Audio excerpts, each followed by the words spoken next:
This week on the WriterCon podcast. I think the words that always come to mind for me on that are perseverance and persistence, because it's hard to get published today. And we all know how many queries an agent gets in a week. I think, on average, maybe like 100. And it took me a while, and I feel like if you have a manuscript that you're proud of, that you feel that there's something there, it's worth persisting. Welcome to WriterCon, a gathering place for writers to share their knowledge about writing and the writing world. Your hosts are William Bernhardt, best-selling novelist and author of the Red Sneaker books on writing, and Rene Gutteridge, best-selling author of over 30 novels and screenplays.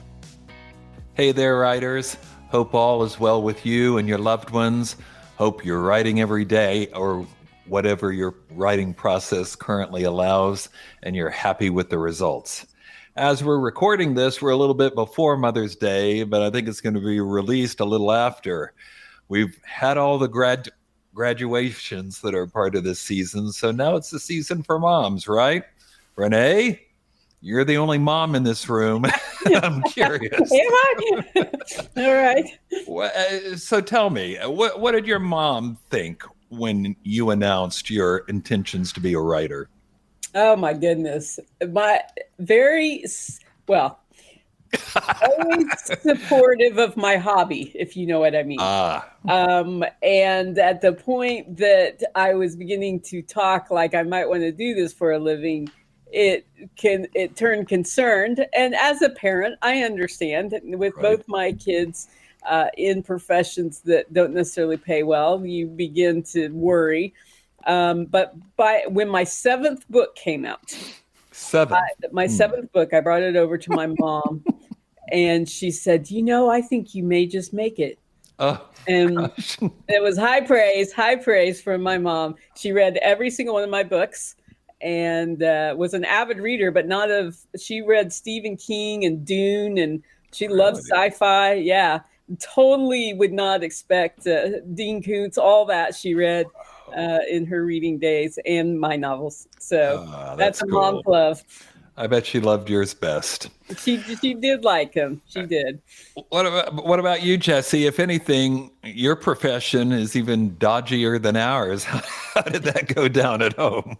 Honestly, my parents were both just happy that I was happy. After at least seeing me work here in Tulsa in the nonprofit field and saw how draining that was on me emotionally, they're happy that I'm enjoying myself. So moms are the best. That's great.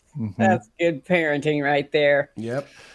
Our interview today is with Nancy Crochiere. For 13 years, Nancy delighted readers with her humorous and very relatable account of family life in her newspaper column, which was called The Mother Lode. That's Load.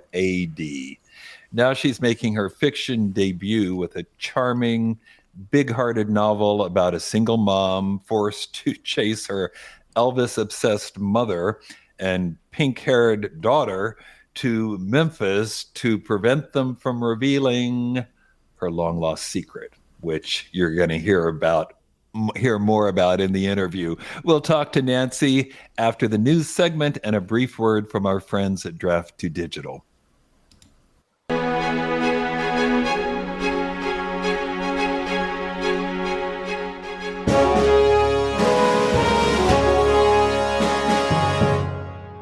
Hi, this is Kevin Tomlinson with Draft to Digital. Ebooks are amazing, but there's just something about having your book in print. That's why we built D2D Print. We take care of you with free layout templates and formatting, and we can convert your ebook cover into a full wraparound print cover automatically. Come check out D2D Print and all the cool tools we've built for you. Find out more at drafttodigital.com. Well, let's talk about artificial intelligence. In the past few weeks, we've had a deluge of stories about GPT, and other AI programs and the impact it may have on the book world. So I've kind of curated 3 of the most interesting AI stories out of a big field of choices and put them all together in this episode so we can just get to the bottom of this, team. So, for instance, number one, HarperCollins, one of the big five New York publishing houses, is testing AI-generated content. Their CEO, Brian Murray, was at the London Book Fair recently, and he announced that they were experimenting with what he called generative AI for translated and illustrated book projects. He mentioned one test case where they are adapting Harlequin content for the Japanese manga market with AI-generated art based on photographs. So basically, we're talking about a comic book where they're feeding the script and the AI is generating their art based on some photographs that they've suggested, and I suppose the script. He said, and I'm quoting, "You can much more quickly create translation or images to help get your books to market more efficiently." They're also using AI to generate first drafts of marketing copy and manuscript summaries and metadata for retailers. Rene, how do you feel about the possibility of being replaced by a computer program? Well, I don't like it. And I think everybody should be very alarmed by this. I really do. I think it's kind of fun and games right now. And look, they can't really do what we do. But I'm telling you, this is going to devastate the arts if we keep, if we begin to tell our society that soulless art is okay. It's just as good. Even readable. Well, yeah, but let's say it ends up being good, but there's no heart behind it. Well, yeah, in English class, we always, used to talk about theme and what is the author getting at? What's the underlying message? Does that even exist when a computer program created the story? Exactly. It doesn't. It shouldn't, and it should really bother us. I think, as I was telling my friends who are using some AI to work on creative projects, I said, well, you're just training it to do your job. So if you, or you could use your brain and do it yourself. Right. And that is really dead on, because here's the second story I was going to bring up, which comes from the Washington Post. It turns out that these AI models have been trained by going out onto the web and surveying websites. So, if you've got a website, more likely than not, you've helped train these AI programs.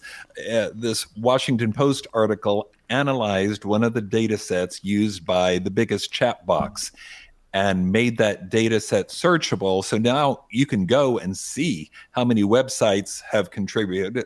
Like I said, possibly your own. You can go see if you're there, whether you want to be there or not. The biggest sites in the data set were Google's patent search and, big surprise, Wikipedia and Scribed.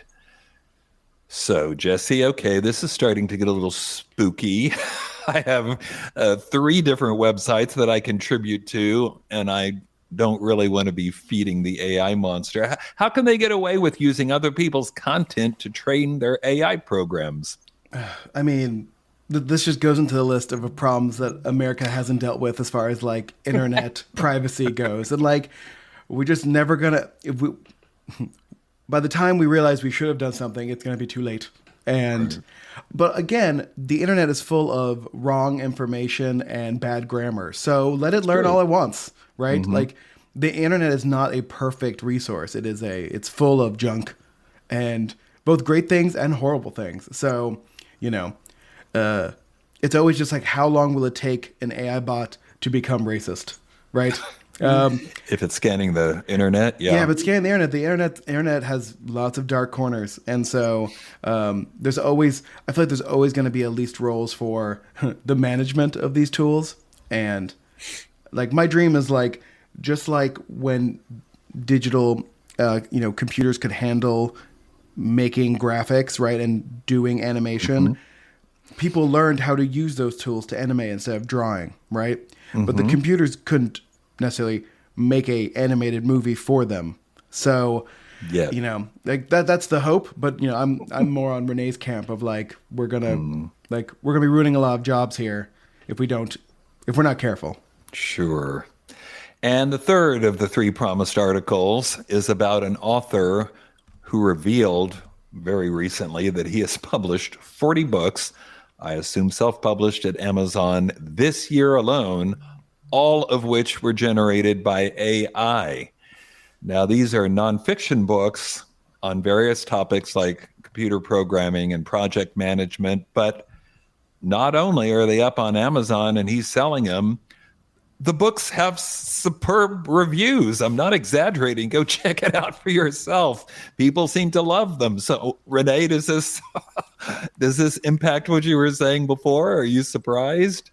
Well, I'm not surprised by it, but I think you've got a copyright issue now. If AI wrote it for you and AI is grabbing content elsewhere, who owns the rights to that content? And that's, part of what is going to have to be worked out in the copyright laws. I think, and also, our public has a hard time discerning deep fake, has a hard time discerning fake news, won't go and do their own research, reads a book, believes everything in it, goes and does that thing. So, anybody is trusting that author that they're using their own knowledge from their own experience. He's not. This should be banned and taken off Amazon or disclosed up front. Right. Well, at least in this case, if I understand correctly, these 40 books were all written by AI. On the other hand, there's a new novella coming out next month, which is a collaboration, the author says, between a human author and AI. That's coming out soon. It's called Death of an Author, produced by Stephen Marche, Marche, who is a respected writer. Says he used 3 different AI programs to generate it, and now it's going to be published as an ebook, an audiobook by Pushkin, which, if you listen to podcasts, you'll know is a very prominent distributor. It was co-founded by Malcolm Gladwell. And get this, the book is going to be listed as being written by Aidan Marcin, which is sort of a cross, I think, between March, the author's actual name, and AI machine. And as if that weren't enough, there's a critic at Slate, her name is Laura Miller, who has read the book, and she says it's, quote, pretty good, with the prose style above average. All right, last chance for either of you to weigh in. Is there anything we can do to avoid being myself off? What can we do, Jesse? Then how do we prevent ourselves from being replaced? This sounds like a science fiction movie or something. It's bad. I mean, it's all like anything that makes some people's lives easier. They are okay. They're okay with it destroying jobs that they don't do. So it's really all about the people whose jobs are in danger, making sure that they make a lot of noise about this. As, for example, the writers are in the TV writer strike that's going on right now. So, I don't know, scary stuff, but the business has changed before, and I suppose it will again. We'll find a way to survive. All right, Jesse, cue up the music. Let's talk to Nancy Crochiere. Nancy, welcome to the podcast. Thank you. Thank you so much for having me on here. Okay, here's our traditional first question. If you could give writers one piece of advice, what would it be? By that, I don't necessarily mean, continuing to send it to agents for, 2 years. You might take it back. That's what I did. I sent it out, queried for a while, then took it back and worked on it, had a developmental editor come in. And when I resubmitted it, I ended up getting an agent very quickly. So I'm all about perseverance and persistence. Sounds like that work paid off. Yeah, for sure. So this is, sorry, go ahead. No. I was just going to say it was a lifelong dream for me. So it was important that it come to pass. Fantastic. Well, so this is your first novel, and you're getting really rave reviews from people like Leanne Moriarty, Susan Wiggs, Sarah Haywood. I mean, how does it feel? Well, naturally, it feels wonderful anytime anybody says something nice about your book. And certainly it feels very validating to have authors who have been New York Times bestselling authors say they enjoyed reading your book. So that has been a very fun part of the process. Boy, that's terrific. I bet it is. So tell us, where did you get your inspiration for Graceland? Well, I have been, it's a multi-generational road trip, mother, daughter, granddaughter, mother, daughter, grandmother. And I have been, of course, a daughter. I've been a mother, and recently was a grandmother. And I'm fascinated by multi-generational dynamics. And Tolstoy was right. Every unhappy family is fascinating in its own way, right? So right. I had in mind this story where a grandmother and a granddaughter bond over something. And in this case, it's an angry granddaughter who's very mad at her mother. She and the grandmother bond, and they go off on this caper together. And that was how it started. And I hit upon the idea of Graceland as being their destination for a couple reasons. One was that my grandmother character is a washed-up soap opera actress who once had a famous date with Elvis back in 1970 that was sort of a pivotal moment in her life. And so I thought there was a lot of fun and comic possibilities with the idea that she wants to go back to Graceland one more time before she dies. But I also liked the idea of Graceland because of the metaphor, basically, that these women they're all at odds with one another, but each in their own way, they're sort of searching for acceptance and forgiveness and grace. Right. Nancy, let's talk about that some more. A lot of the people listening to this podcast will be writers and aspiring writers. So character creation, of course, is a big concern. And you have some wonderful, very vivid, fascinating characters in this book, like the one you just mentioned, Olivia. She's your protagonist. She's a former soap opera actress, as you said. But actually, you've done some acting yourself, haven't you? I have. I've been a background actor, as we say, or an extra in TVs and movies in the Boston area. So yeah, it is. It's a lot of fun. You don't get to hobnob very much with the Bradley Coopers and the Jennifer Lawrences, but you get to you get to watch them, and that's as much fun. Well, did that save some research at least? Because you had experiences to bring to bear for the character? It absolutely did. Yeah, I had some sense of what Olivia might go through, what it might feel like to have a day on set. I never worked on a soap opera, but I certainly watched enough of them growing up. My grandmother she would watch, I think, every soap opera, really? In the afternoon. It was As the World Turns, Days of Our Lives, Another World. And sometimes if I was home from school, I would watch them with her. So I had a good my mother sense. loved Another World too. I seem to recall being 6 or 7 and watching a character had amnesia all summer long or something like that until it finally came back to her at the convenient moment. Yes, and the plot lines, I think, got even more outrageous in the years after I stopped watching soap operas. I think people are, possessed by the devil, and they have alien babies, and they're, kidnapped by pirates. So I had Olivia enjoy some of those types of adventures.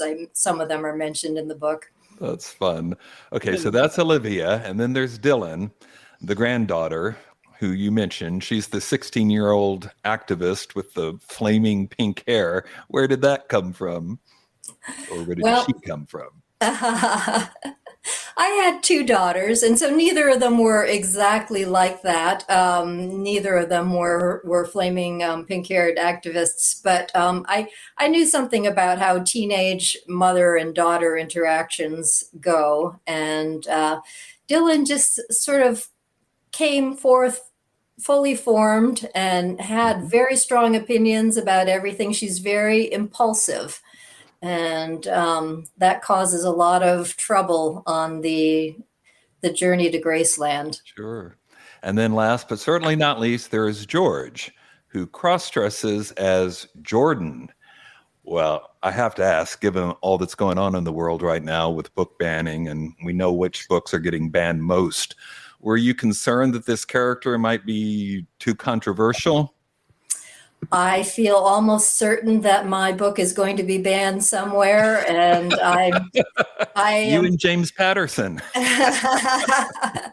I will proudly join the likes of Harper Lee and others who have been banned. But no, I've known some people with that identity in my life as friends, and I hadn't seen them represented in literature, and it felt really important for me to have them represented.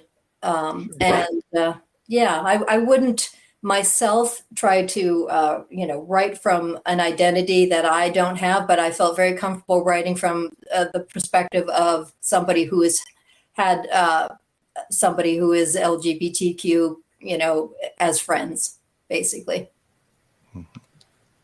All right. Well, and so let's shift a little bit to the writing process, since most of our listeners are writers. And let's ask you the first question we always ask, which is, well, we used to say, are you a plotter or a pantster? And then we changed it to architect or archaeologist. And then we're just kind of coming up with all kinds of fun Discovery names. writer. Yeah. Yeah. Well, if you have your own name for it, we will throw that in the mix. But tell us a little bit about your approach. Well, I have to say, because Graceland was my first novel, I will be upfront and tell you that I didn't know what I was doing when I started. I didn't know anything about novel writing. And so I would say for Graceland, I was a pantser. I created scenes and put things together. But then, I also took a course at a writing center that we have here in Boston called Grub Street. And it was a year-long course in novel writing. And I had a first draft, and it had a narrative arc and everything when I went into it. But they did help me. That class helped me refine the novel.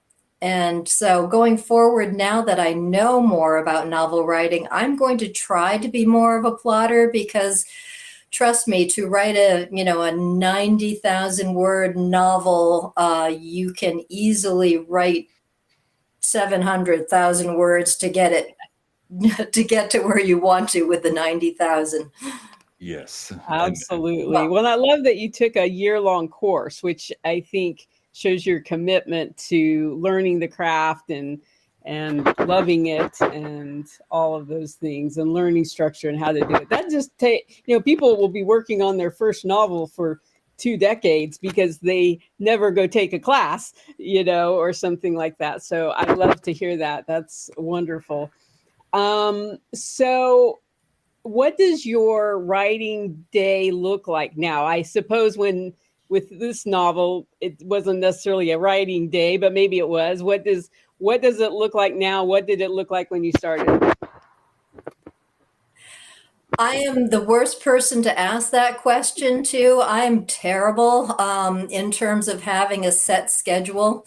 I feel like I'm best on a deadline, and so I will have weeks where I get up in the morning and think I'm going to start writing, and there's 15 things that get in the way, and finally in the afternoon, when the time is getting short, I'll get down to business. But I have to say that then when I'm on deadline, and I don't know if either of you are a deadline people, but boy, a deadline saves my life. I will then really have my bottom in the chair 12 hours a day to get everything done.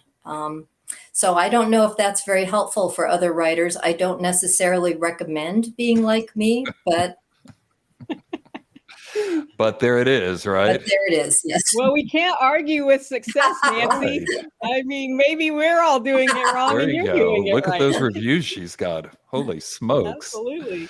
So you have been writing for a while now with a novel, but you were doing your newspaper column. You have about 13 years ago, you started that, I think 13, 14, something like that.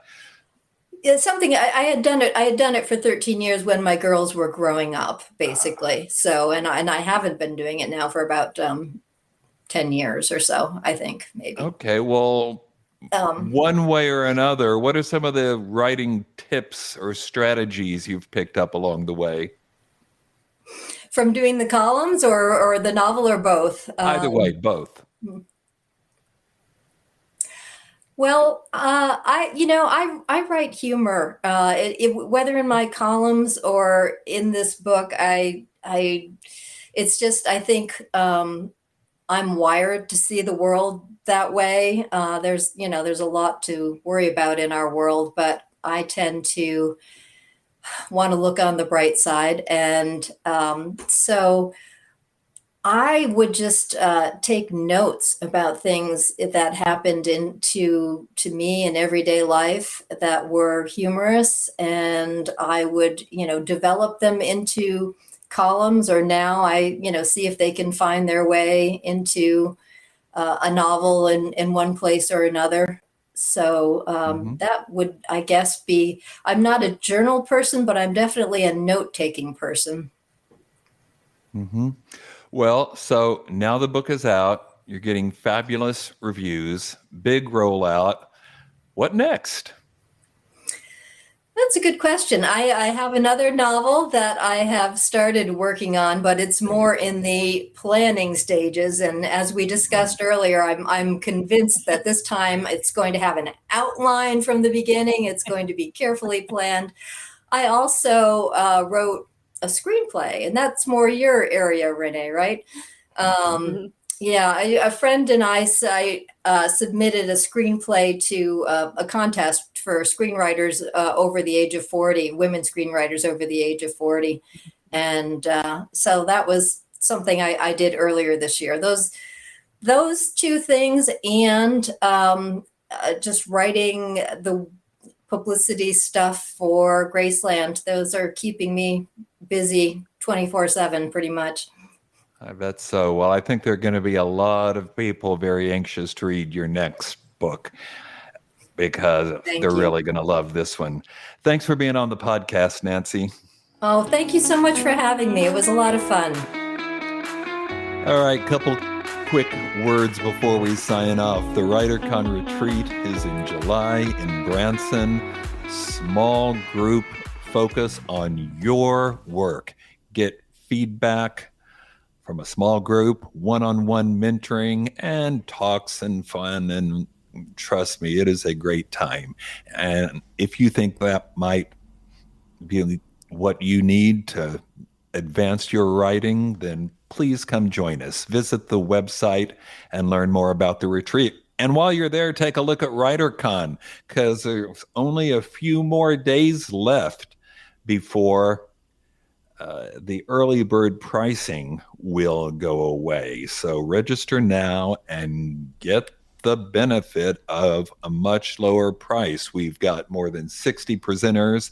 We've got the best roster of agents ever. We've got all kinds of publishers and author assistants and publicists and much, much more. Come be a part of WriterCon, all right? Until next time, everybody, keep writing, and remember, you cannot fail if you refuse to quit. All right, see you next time.